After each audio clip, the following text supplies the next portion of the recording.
Hello there, and welcome to the Second Life Book Club. My name is Draxtor Dupre. Today on the show, awesome, imaginative, fast paced, and very relevant dark fantasy.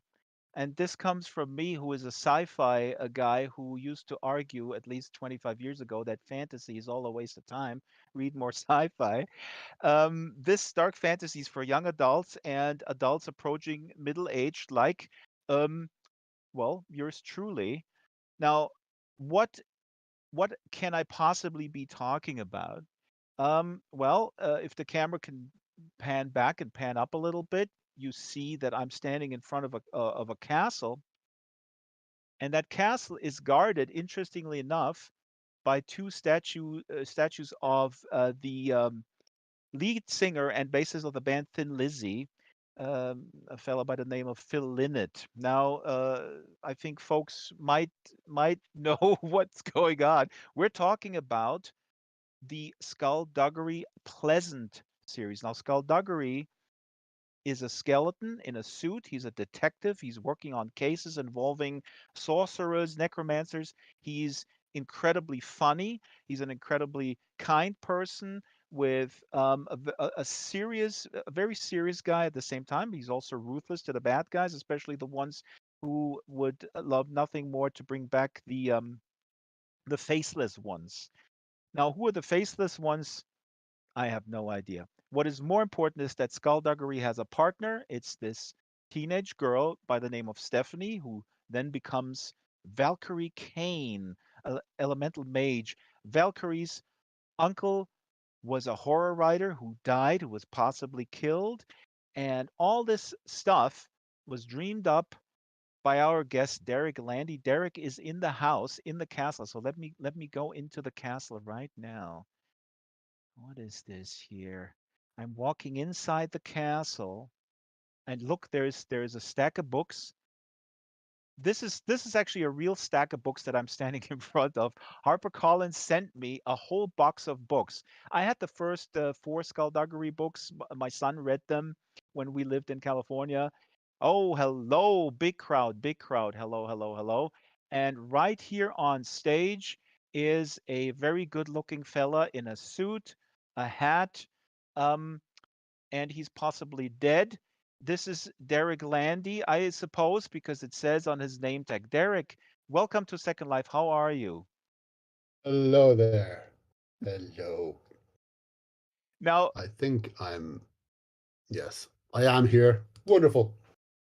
you are here, and the question that I always ask the guests, um, what, why did you choose this avatar? I think with you, I don't have to ask that question, but I'll ask it It anyway. I mean, when I agreed to this and you essentially gave us a rundown on Elder Bespoke can't hear me apparently. You have to click the speak button in Second Life. Click the speak button Ah, on the bottom. there. There. Right. That's the one. Sorry, I clicked chat instead because I was chatting. Um, Now you can all hear me. Wonderful. Everybody can hear you. Um, yes, the why I picked the Skullduggery avatar is because um, when I agreed to this, and you told me that I could literally have any avatar that I could imagine. I was going to have versions of me, and I signed up and I tried to make a version of me myself, and then I got really bored um, because it's so difficult and stuff is hard. Um, and so I said, no, I, I'm gonna ask you to make my avatar. And I mean, I didn't really have a choice. It had to be Skullduggery. Whenever else am I going to have a chance to look this thin? Absolutely. See, this is interesting because usually people say, "Oh, and by the way, Derek, we this is what we do for our guests. This is our job. We want to create the avatar so you feel comfortable in your embodiment. This is what we live for here, Derek. The authors, we lure the authors in here, and we make them an avatar they can't refuse. And this is funny because a lot of people say, um, just make me look like myself, shave off 25 pounds and 20 years. Now, in skullduggery is very thin, anyways. Yes, yes. No, I think I could not pass up the opportunity to actually look like Skullduggery for an evening. You can be here for the rest of your life because actually, Yeah. Shyla and Monkey, who do research for the show, they look at interviews. I read books. They retrieve this quote from you, and I put it on the overhead slide projector. You said in an interview once, I've never wanted to travel. I've always wanted to stay at home and write, but my publishers won't let me." Now, I hope that the HarperCollins folks are watching this broadcast and they take this into account and let you do virtual um, virtual book tours from now on, right? This is That would be so. I mean, the like obviously, COVID was bad for pretty much everyone except a few really rich people. Um, but for me, it was. I mean, I released I think two books, maybe three, during COVID. wow. Um, and usually I'm sent out on tour. Uh, and I got to have two books out where I didn't have to go on tour. I didn't have to get on an airplane. I didn't have to stay in a hotel room. I could just like do everything from my desk, and it was wonderful. I absolutely adored it. And then the moment they could, they sent me out on tour again, which is really unfair.